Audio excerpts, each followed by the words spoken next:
Today's devotion is titled Refined with Silence. And we are on day 171. And if you're following along on the calendar, we're on June the 20th.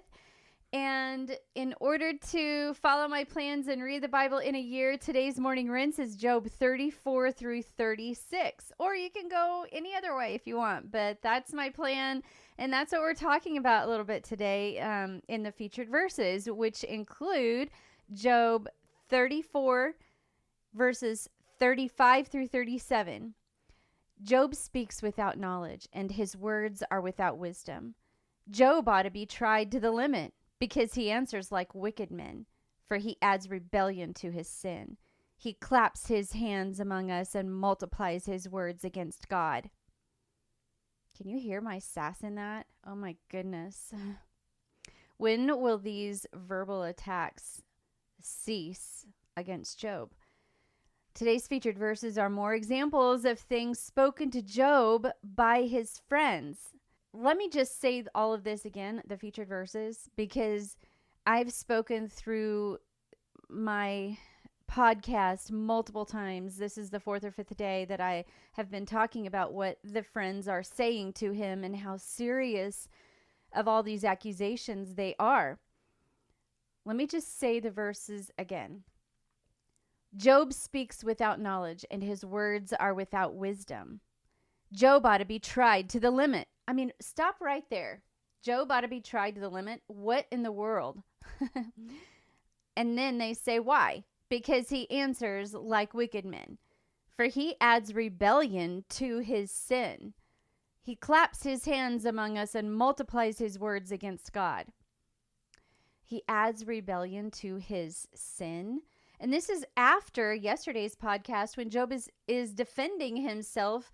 You know, he's had to defend himself multiple times. And yesterday he speaks all the things that he clearly has not done. And he glorifies God through all of this, saying, look, I'm an innocent man. I've not done all these things.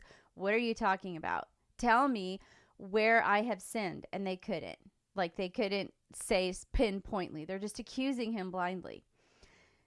These words that they have spoken are just more examples of things spoken out of arrogance by those who thought themselves wise in a situation that they knew nothing about.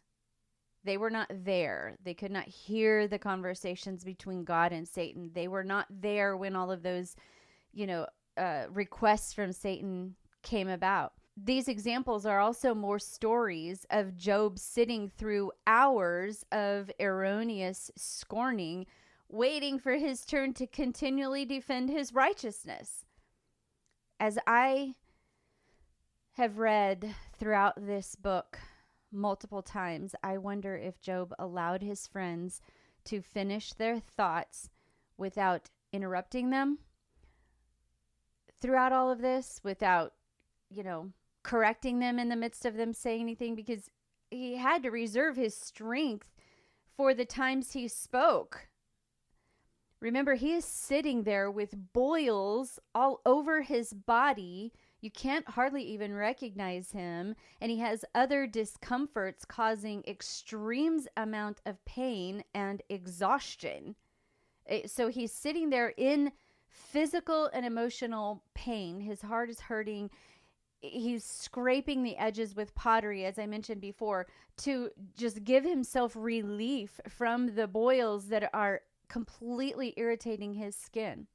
He's in a lot of pain. And I cannot imagine, if you were not in the extreme amount of pain that he was in, I can imagine us standing up, bowling over, and just giving our all, because it comes right from the core of our very being, and defending ourselves from the core. And, you've been well, you might not have been in, but having intense conversations maybe, or intense arguments with someone, it takes a lot of energy.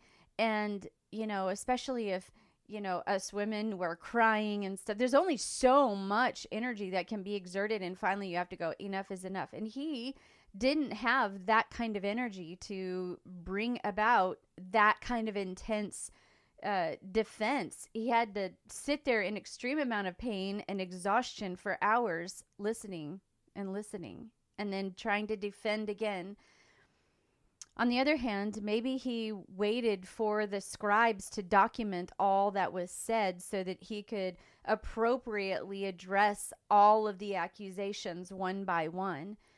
I don't know the situation. Were these men sitting at a distance from him, which forced documentation and pauses? I don't know if they were sitting right there or if they were worried to come close. I'm not 100% sure. I don't know. Maybe Bible scholars would know the answers to my questions. Regardless of Job's reasonings for not interrupting, he sat there in silence, waiting for each man to finish their specific attacks, waiting for each to state his cause, if you will, listening. He was also being refined. I'm positive of that. And we have front row seats through his process. What made Job a good candidate for the struggles that God allowed to happen? Was Job used to sitting in silence? I would like to propose that he was. I would like to propose that Job had enough strength inside to be silent in other situations, not the first to speak, but in resolve and strength inward, listened in silence. And I would like to propose to you that he was probably an expert at this. I believe he had already been through a refining process when it came to this point, which gave God the confidence in him to begin with.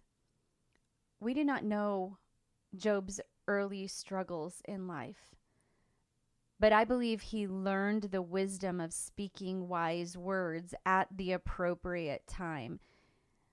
Was Job perfect? Absolutely not. But he was refined through silence. It makes me question, what other struggles he had been through. What other great losses had he gone through? What other challenges had he faced that no matter what, he would always bless God?